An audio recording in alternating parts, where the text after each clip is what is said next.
Hi, everyone. My name is Joanna Vautour, and I'm the moderator for today's event. It is my pleasure to welcome you to a conversation on Indigenous peoples and dementia. Before I begin into welcoming our panelists, I want to highlight a few housekeeping items. This session is being offered in English and en français. To select a language, you can click on the interpretation button at the bottom of your screen and then choose your preferred language. You will also notice that poll questions will occasionally pop up on your screen throughout the session. This helps us understand if we're meeting your needs, so please do provide your feedback. This talk is being recorded and will be made available on the Alzheimer's Society website and YouTube channel next week.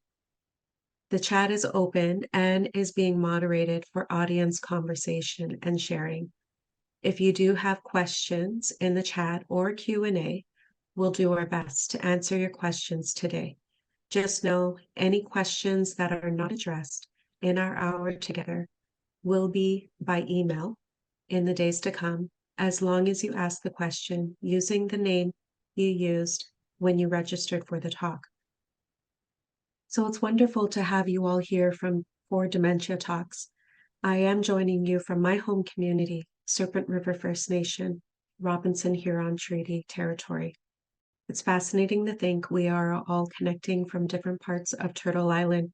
As my nephew would tell me, he says, my Noshe, me, lives in the forest on Turtle Island.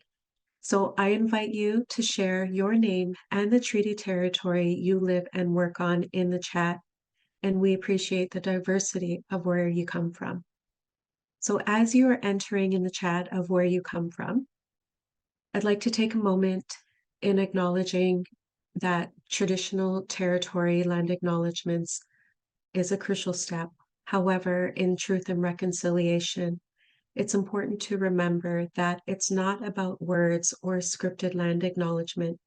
It's about taking intentional action to address the inequities experienced by Indigenous peoples in the past and present. As the Honorable Justice Murray Sinclair, Chair of the Truth and Reconciliation Commission, rightly said, education is the key to reconciliation. He stated, education got us into this mess and education will get us out of it. So I appreciate all of you for joining this session on dementia. I appreciate all of your learning that you'll be experiencing today. And I urge you to keep learning and use your voice and resources to address any inequities, ensuring Indigenous peoples have access to equitable and compassionate dementia care. So now it's my pleasure to briefly introduce the panelists who are joining this conversation today. I will ask each of them to introduce themselves. And before we begin, Elder Beckie Labillois, she is a caregiver for her mom when her mom had dementia, and she has since advocated as well. And Elder Beckie has kindly offered to do a traditional opening for all of us today. Kwe, Nindalawezi Rebecca Labillois, Delea we Ugpi'Ganjig. Nochak Akajuak Delawezid Benak Miselok Akmaglidok. Good afternoon, everyone. My name is Rebecca Labillois. I come from Eel River Bar in northern New Brunswick here. Mi'kma'ki, we're the Wabanaki tribe. And my mother and my father's name is Michael and Margaret. And they're both passed away. I always have to acknowledge them because you may not know who I am, but you may know who my parents are.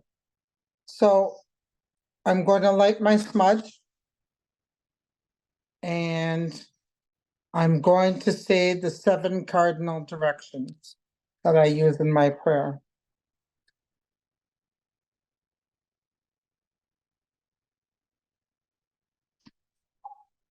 Creator, I give thanks today the many beautiful things you have made and given us the breath that we breathe here on Turtle Island, and for everybody that who is here, and to be able to have and to give that first treaty that we have is that tobacco. For anything we take from Mother Earth, we should always be given thanks in regards back. So I asked grandfather's son to come in. And grandfather's son is the one who gives us our shadows. And our shadows are the ones that are our ancestors that walk with us. Sometimes people think that we walk this lonely road alone, but we have our ancestors with us always. And that's the blood that we have in our veins, comes from our ancestors, so we give thanks. I also want to give thanks today too for Grandmother Moon, as we embarked on that a special occasion that we had as they reunited, their love for each other, and to be able to allow us to have that unconditional love of Mother Earth and just to let them be. So I give thanks today for that. So in the Eastern direction, I call upon the children, especially my grandchildren. They sit in the Eastern door and they show us unconditional love. That means without any conditions. As we get older, we always put conditions on things. So I give thanks today, but as well, I pray for Gitbu. He is the one that flies the highest and brings our prayers to the Creator. So in the southern direction, I want to pray for us women today that are here, and to be able to give thanks to the brown bear, because the brown bear show us our medicines that we need to be able to be picking, because it was told to us that everything on Mother Earth, we already have our medicines, so we can be able to cure our people. So I give thanks today. And in that direction, I pray for all my sisters, all the mothers that are out there, all the aunties, all the godmoms, to take care of our men. In the next direction, I call upon, in the western direction, is our men. And in that door where it sits, they call upon the white wolf and the black wolf. I tell our children, which one are you going to be today? Are you going to be that white wolf that follows that path to goodness and to helping and to be the best that you can be? Are you going to follow that black wolf today that's going to lead you astray, and you might get hurt, and you may do things that might hurt somebody else, let alone yourself? So I give thanks today in that direction. But not only in that direction, I pray for the ones that have passed on. Sometimes we have a hard time to letting go, let the language of letting go, to let our loved ones go over to the happy hunting ground or to heaven. So I give thanks today that I allow them to move on and not be stuck in the realm. In the northern direction, I'm going to call upon the white bear to heal our elders, because in this direction, our elders are supposed to be well taken care of, as well as to be respected, because they have that wisdom and the knowledge, and they have gone through what we haven't gone through. They're just looking to be able to have someone to love them, because some of them are left alone, some of them are mistreated, and some of them, they don't have anybody to love. So I give thanks today for that white bear to heal their heart. In the lost direction, I call upon Mother Earth. She is the one that provides everything for us that we need. I'm glad that Mother Earth's blanket had covered us and protected the medicines and the trees. Now it's time for spring and for our rejuvenation to come again. So I give thanks for the two-legged, that's for us. The four-legged, the creepy crawlers, the winged ones, our plant brothers and sisters, our fish brothers and sisters, and our tree life, because without the trees, we wouldn't have oxygen and we wouldn't be able to breathe and to live. So today I give thanks. Sit Nogama.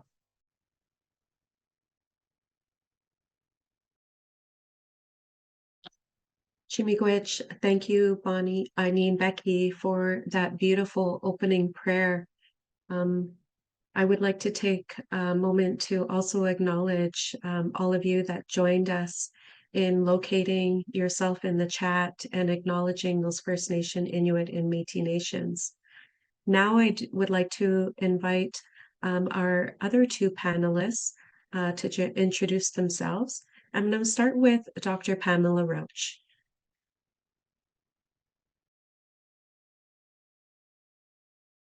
Thank you, Joanna, for that. And thank you, Beckie, for the wonderful opening. And thank you to Bonnie for joining and for everyone else here. My name is Pamela Roach. I'm a member of the Métis Nation of Alberta. I originally, though, come from a little place in Manitoba called St. Laurent, right on the shores of Lake Manitoba. That's a historic Métis community, but I've grown up largely out here in Treaty 6 and Treaty 7 territory. I'm an assistant professor at the University of Calgary in family medicine and community health sciences. I've been working with families living with dementia for close to 20 years in a research capacity, trying to improve care and make things better. And I currently have a Canada Research Chair in Indigenous Health Systems Safety that has a focus on brain health and dementia. I'm just very, very honored to be here with all of you today. Great, Chimigwich, thank you, Dr. Roach. I'm so excited to learn from all of you. And next, I would like to invite Bonnie to come and join us.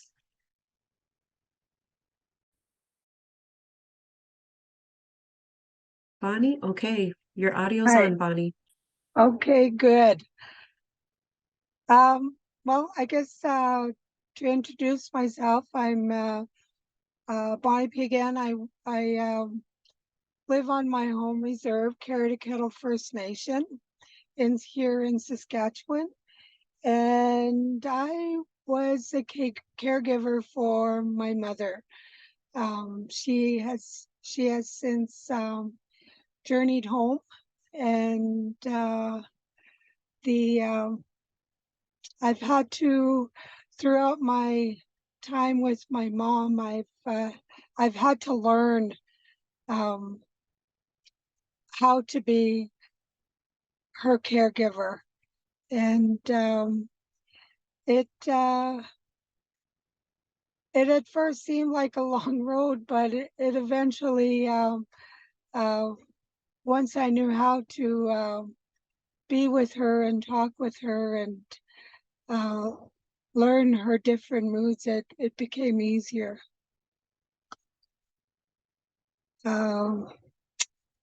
Yeah, I'm not sure what else, but we've experienced a lot of things while, how to travel with her, how to do, I guess, all the various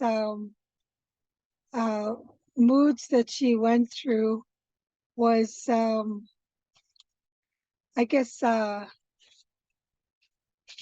were days where she was grumpy. There was days where she was super happy, and days where she was just all, I guess, mellow and chilling with life, and doing things. There are some days where I videotaped her, and she watched them with me, and I guess in the beginning was probably the hardest of me being with her. And my sisters, like, she has 5 daughters, and we all had turns with her, so we're all she what do you call it, she'd be with me for the most time, and then when she wanted to go see her other daughters, then they would switch off every 2 weeks. So sometimes in between there, I was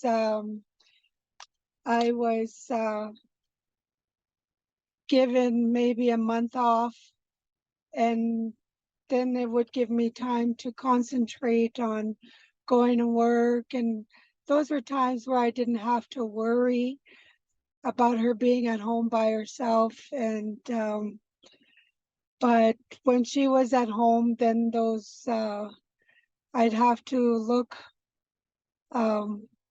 check on back at home, right? Go home and check on her, and maybe have the health nurse check in on her. It was always trying to find a way to make sure that she wasn't at home, that her meals were there for her when it was lunchtime. And I'd get up with her in the morning for breakfast. It just took a lot of maneuvering and scheduling. But as the years got progressed, we got used to our schedule, and she got used to it, I guess. And yeah, I'm not sure what else, but when we first started noticing her with dementia, it was she was becoming forgetful, and we checked in with her doctor, and my sisters and I, we all went to the doctor's appointment and to see where everything was at, and with her, and how we would have to deal. So as a family, we had to learn how to deal with this. We at first didn't understand why the moodiness. Yeah, I'm just kind of trying to get a grasp of where we are in this conversation, so I know how to or answer the questions, I guess. Thank you so much, Bonnie, for starting us off and sharing your lived experience as a caregiver for a loved one with dementia. And I heard you when you said, as a family, we had to learn together. Yeah. And I think that was just such an important message, for all of us. As a family, we'll have to learn together in caring for a loved one. And all those little steps of making sure that all of our needs are met at home, but the family meeting, as part of that caregiving team with your doctor. I do have a question that I would like to ask, and I would like to start with Dr. Pamela Roach. What do you wish more people knew about Indigenous peoples and dementia? Thanks. Been thinking about this question a lot, and I think there's so much that I wish people knew. But I think from a research perspective, a lot of our conversations are shifting towards prevention, right? And within those conversations, we like to talk about risk factors and modifiable risk factors, and often we land on things like diet and exercise and physical activity and education. And I think it's really important that people coming to this conversation realize that modifiable can look different. And so if we're thinking about access to healthy eating. If you're in an urban setting and you tell someone, well, you need to, these are some things you can think about, that's very different for somebody who might be living remote, in a remote situation or on reserve, and access to affordable food options, but also to traditional food systems too. And so then if we think about those social interactions and socializing and eating and activity, well, then some kind of sometimes traditional approaches to ways of life and connection to culture actually have all of those components embedded. So it's important to think, I think, bigger and more broadly about approaches to making sure that Indigenous people are supported, and we think about the systems of policies, the legislation that impacts all of those things, and actually making sure that we are not creating a conversation that blames people for existing in a system that impacts them in a certain way.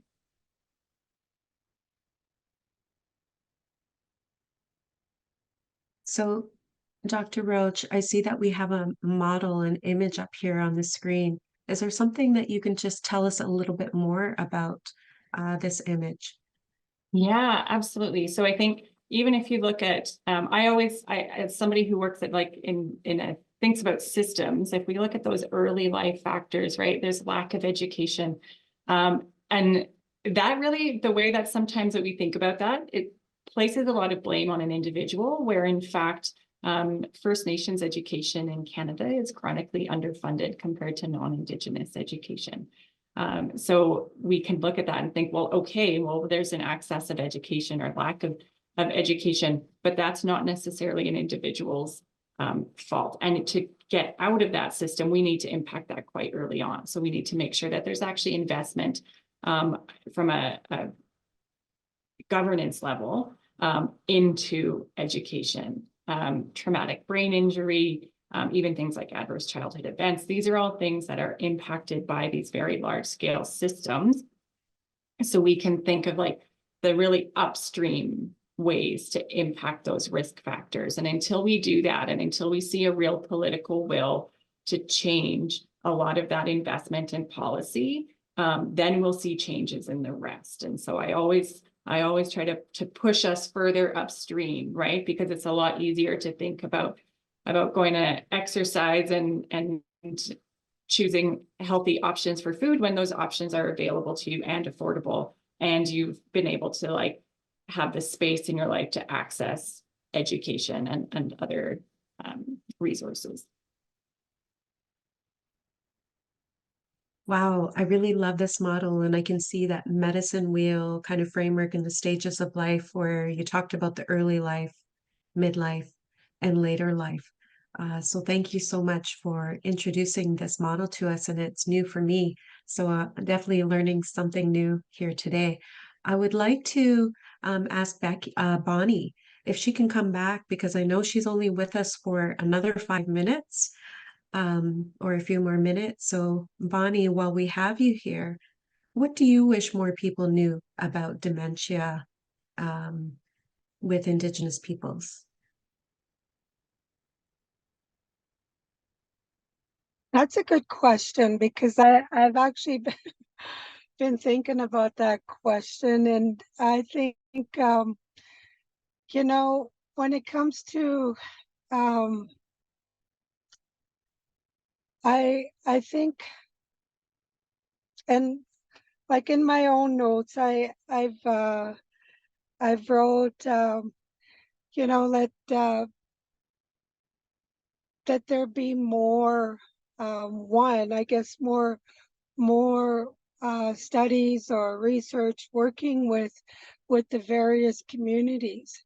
And like I've been to the I guess I've been to the conference in Montreal, and that was one of the questions that I asked, was how much Indigenous content was a part of their research, and the response was none. And that was really surprising to me, and because there should be more research more Indigenous content in a lot of the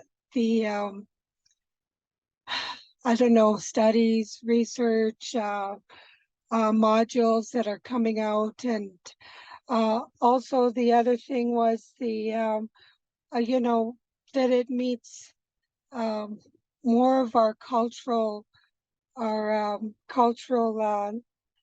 needs of a person. Like for my mom, you know, it brought, and I look at it because my mom,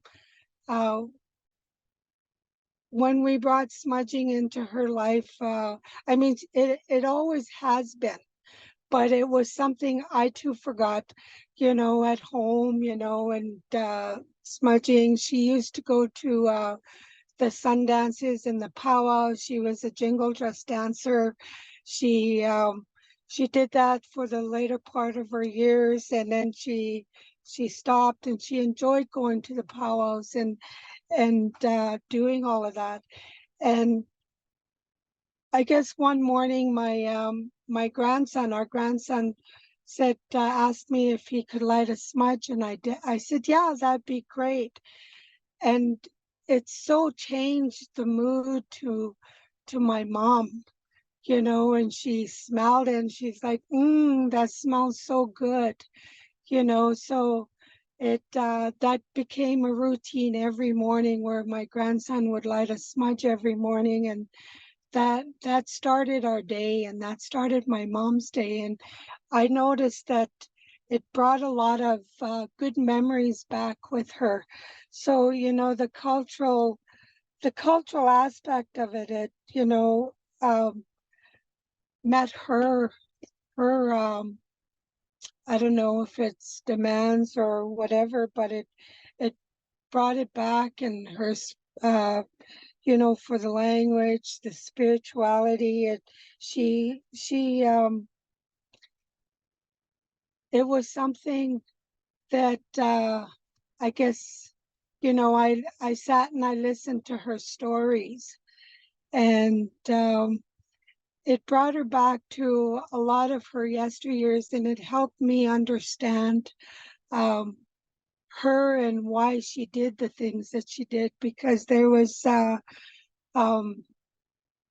she left to go, and she always maybe once a week she'd pack up and she would say she's going someplace, and I would watch her. I'd let her pack her stuff, her little luggage, and I'd watch her walk away. And she was gonna hitchhike, you know, to go someplace, and I would let her do that. But in knowing in 5 minutes or 10 minutes, I would go and pick her up, and she, you know, I'd say, you know, oh, where are you going? I'd stop beside her, and she would say, oh, I just got back. Oh, I'm glad you met me. And, you know, and she would say that she went to Alberta or she went to Montana, or she went to a neighboring reserve to visit, you know. And in some of her memories that she would talk about, when she was younger, she used to have to hitchhike to go to work. And those are places there she hitchhiked to go to work on a farm, you know, picking potatoes or strawberries or something.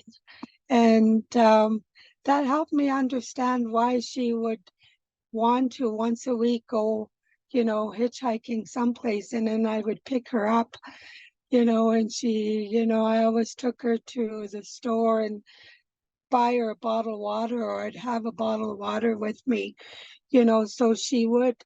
And that helped, you know. Or she was going to a Sundance or something. So a lot of the cultural part of her needed to, I don't know if it eased her, or it it helped her. It helped me understand a lot of how she was, or where her journeys took her, and in her state of forgetfulness, um, helped me to understand uh, what she forgot and what she brought back Mm. in her Really stories. good.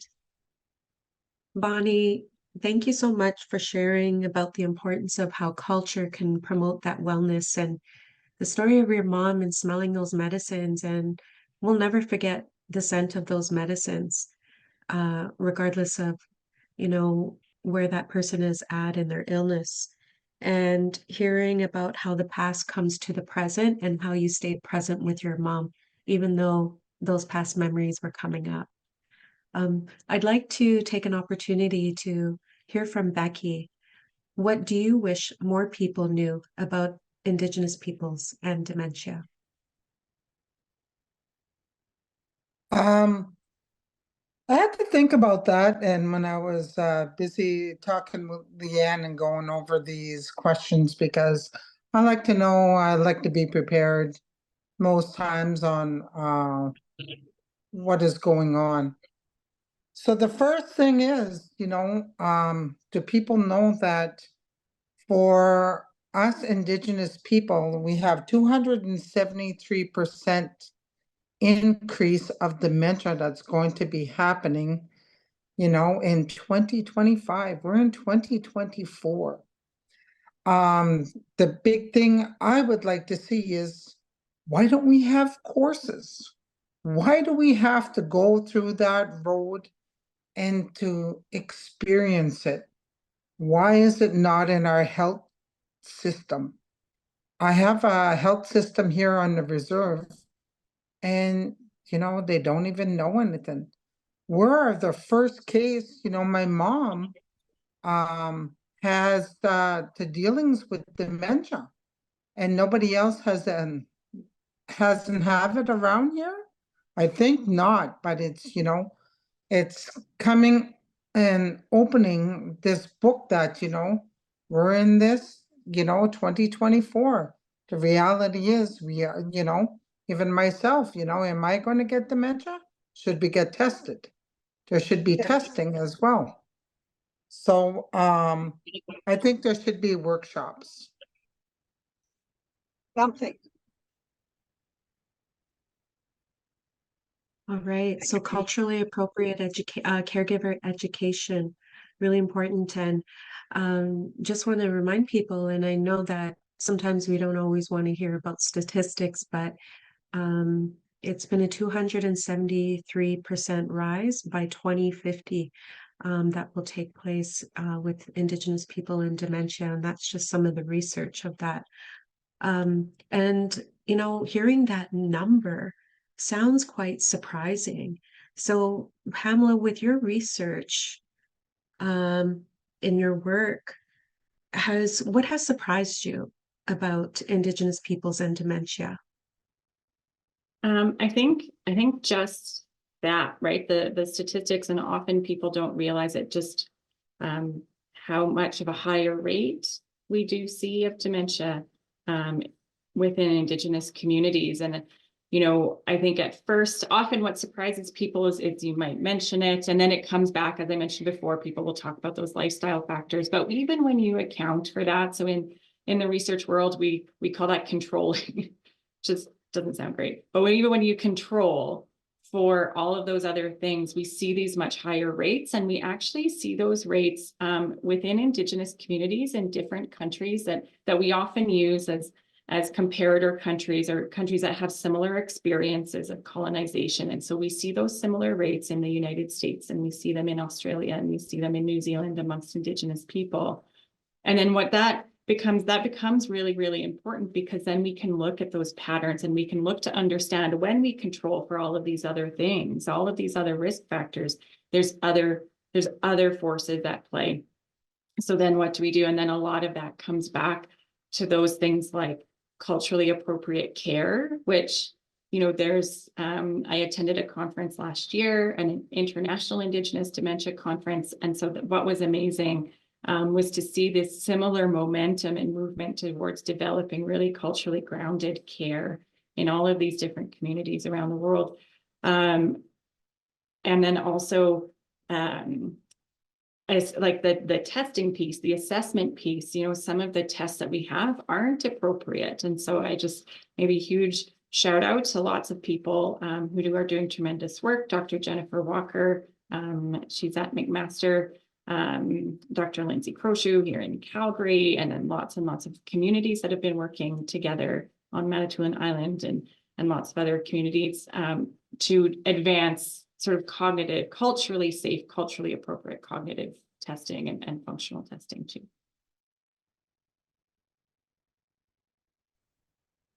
I think that's so important to have culturally safe assessment tools for individuals. And for you as a caregiver, Beckie, you might want to, build upon that, but maybe you might want to share a little bit about your experience about Indigenous peoples and dementia and anything that surprised you.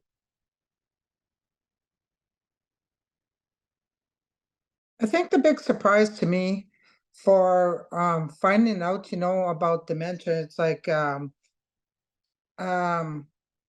as First Nations people, we go through a life cycle, right? At the beginning, and when we learn everything and we go through. But then when we come to the end cycle where my mom was, it was like, oh, well, she forgot, and it's like, even myself today, I forget things, this and that, and, and the kids tease me, oh, my, you got dementia, you're gonna, this or what it may be. And then we giggle about it, but, realistically, it's like, what I didn't know or what I didn't understand that I have just learned lately is, I didn't know that, like, because my mom was a borderline diabetic, and I'm a diabetic as well, that chances are that, I've read somewhere or I've seen something that dementia is linked to diabetes. And that comes back to, what we were saying earlier, about how we've eaten in the past, and how colonized we are. So that's all those contributions, we don't do what we have done in the past, and that we are at higher risk, and reality is, it's like, when are people going to realize, or when is it going to affect others, for ourselves? I knew the signs, and because we educated ourselves, and as Bonnie was saying, she had her family, and they went, me and my sisters went, and then we did that care plan.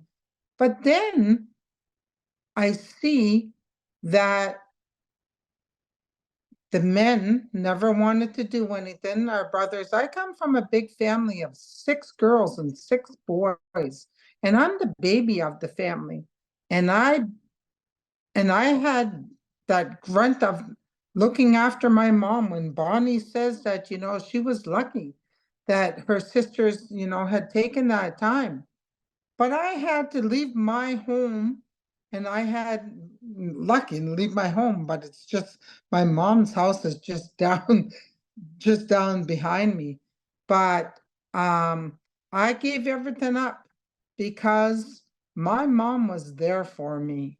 And I knew that, she looked after me. And it was my turn to do the same, because I was very fortunate that I had the stability of being able to be drug and alcohol free for the last 26 years, and to be able to know and see the signs if there was caregivers that came in and they weren't treating my mom right. I wouldn't take long, to make sure that, well, I'll go out and I'll do my things. what I needed to do, but then I would be right back there. And then I had, to be able to step up to the plate. Lucky thing that I was strong enough to be able to do that. And that's on my insight, because fortunate enough, you know what? There's a lot of people out there that have families, and some don't know how to deal with them. And they put them in homes. And we made sure that my mom stayed with us to the bitter end. But then she went off reserve, and my sisters placed her in a home, and it didn't take her long. So you know what I really think that we need, I think I'm going to talk about that in the next section. I don't want to jump the gun. Beckie, that was really great. And, hearing about it takes a healthy family system to be able to, provide that care and keep your loved one at home as long as possible.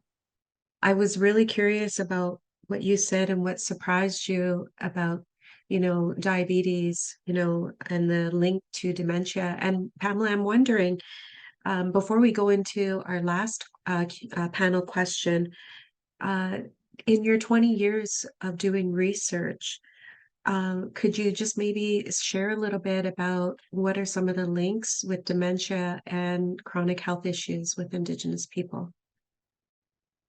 Yeah, I think chronic health it can be a risk factor when we look at dementia rates in the broad population, in the general population.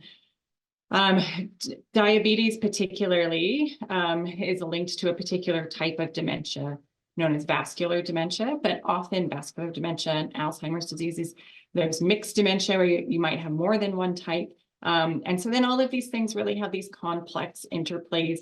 But I think this is why it's so important for the research to be really community-led, and then for us to also link to some of the more basic science, bench science type of work that many of my colleagues do.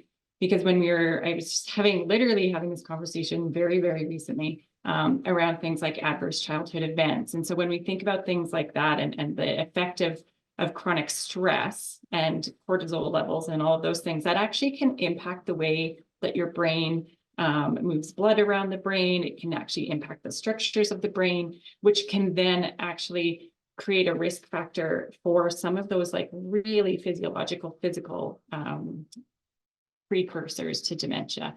And so I think it's sort of thinking about those kinds of things. And then if we think about things like intergenerational trauma and the impact of the residential school system, those will have severe impacts. So those adverse childhood events, which are these are not relics of the past, these are our living experiences, will have these impacts in a family system way, and they impact everybody in the family and then everybody in the community.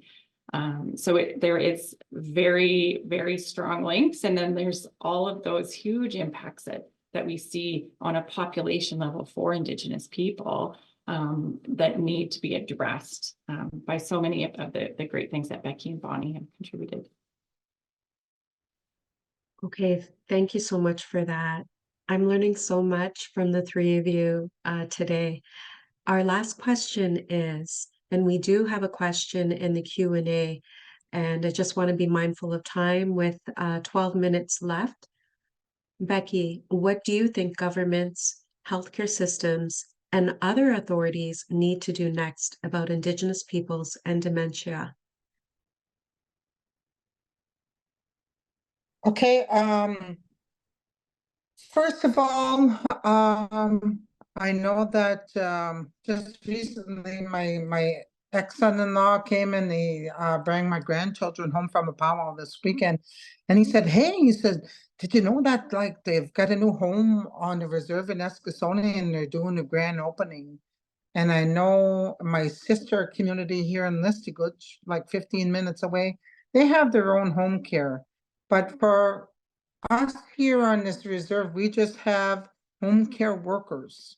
And my dad always said that there should be a home care provided here on our own reserve.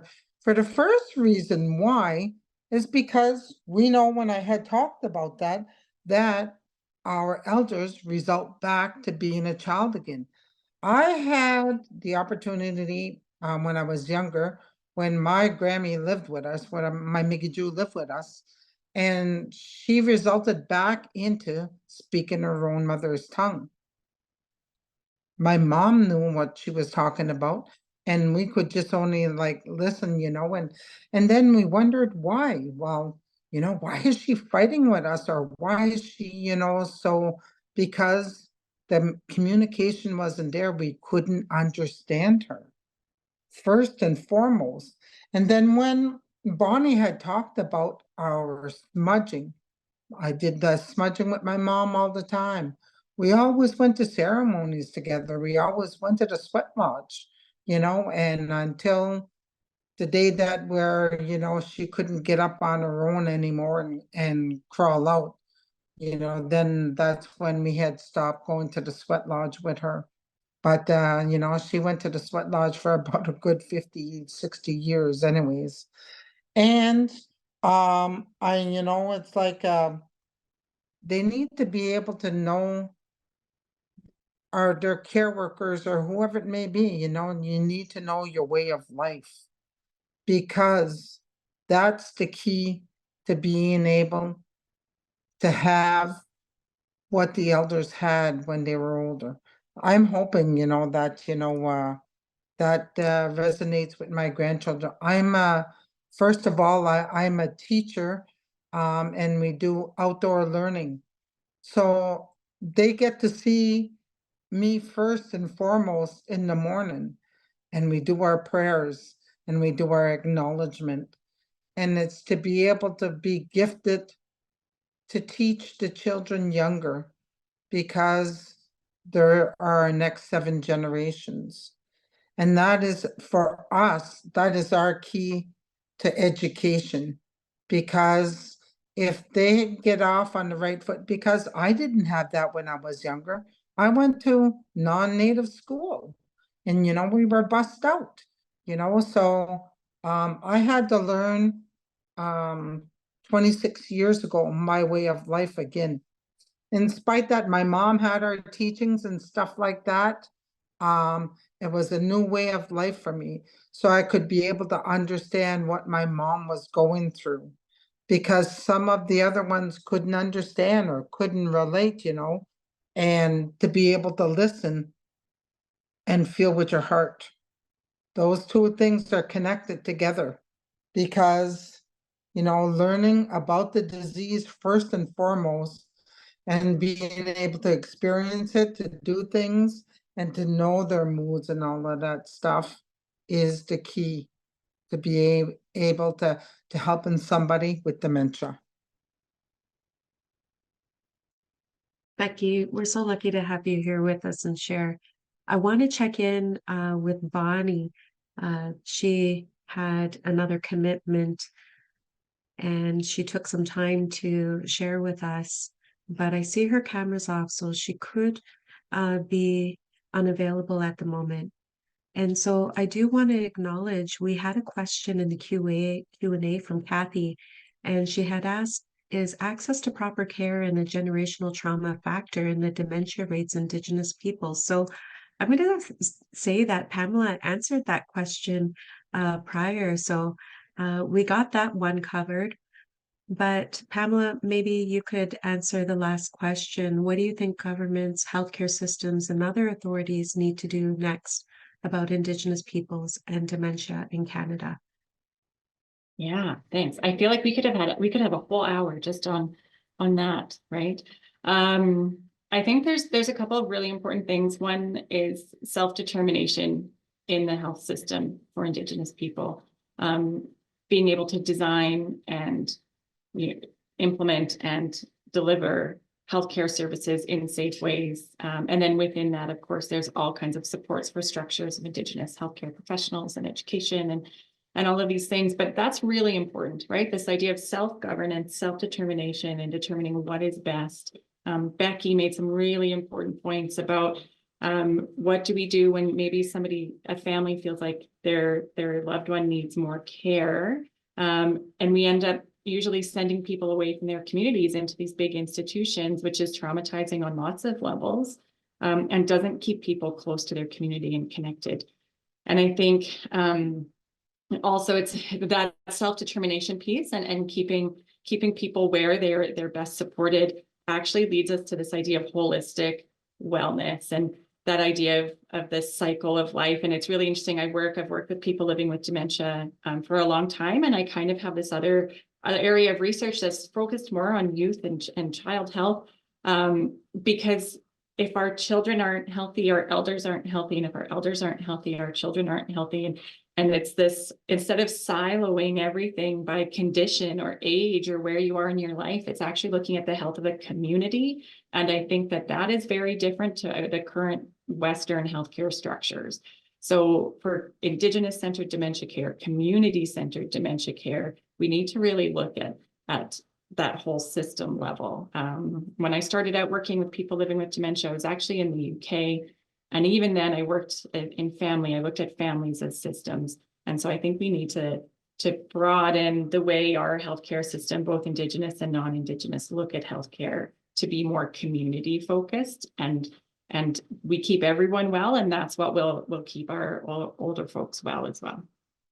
And I use the word well a whole bunch of times there, but I'm sure it came across in the way that I hoped. I love using the word wellness myself. Wise words, Pamela. If our children are not healthy, our elders are not healthy. If our elders are not healthy, our children are not healthy. So thank you so much. I got so many takeaways from our conversation. And I just wanted to just acknowledge everyone that has been sharing in the chat. I'm just going to check, and we don't have any more questions. But you mentioned the UK, but we do have somebody in the audience here that has joined us from the UK. So I think that's really wonderful, seeing everyone from Turtle Island and from the Four Directions. I just wanted to maybe just take a moment to invite Beckie to just share some closing words for us whenever we open, a circle together, even in this virtual space. We also have to do a closing. And so, Beckie, I see her grandchildren are here with her. She had to pause. Beckie, don't leave us. We're counting on you to do a closing for us, or it might just be Pamela and I might have to do it. Okay, Beckie's back. Beckie, I see you got one of your grandchildren with you. I got two of them here. And they well, they told should me sit it and said listen I to your wasn't closing. safe. They told me that it wasn't safe to be driving and talking at the same time. See, I can do things on here. I don't just touch one button. Woof. Okay. So Beckie, Yes. so because you had offered, those opening words, for this circle, could you offer us some closing words before we close this session? Okay. Let me see. All right. I don't know this off by hand, but since it has to deal, it's my mother that brought me here, for this dementia. She was a great speaker, and she did the opening and closing prayer. And most times when I go to powwows, I usually say it in my language, in my mother's tongue. But today I will say it in English. So it's the Indian prayer, and it can relate to anybody. It says, "O great spirit, whose voice I hear in the wind, hear me, for I am young, small, and weak, and I need your strength and your wisdom. I seek strength, O great one, not to be superior to my brothers and my sisters, but to conquer my greatest enemy is myself. I seek wisdom, the lessons you have hidden under every cherry leaf and rock, so that I may learn and carry this message of life and hope to my people. May my hands respect the many beautiful things you have made. My ears be sharp to hear your voice. May I always walk in your beauty, and let my eyes ever behold the red and purple sunsets. So when life fades like the setting sun, my spirit will come to you without shame. I have spoken.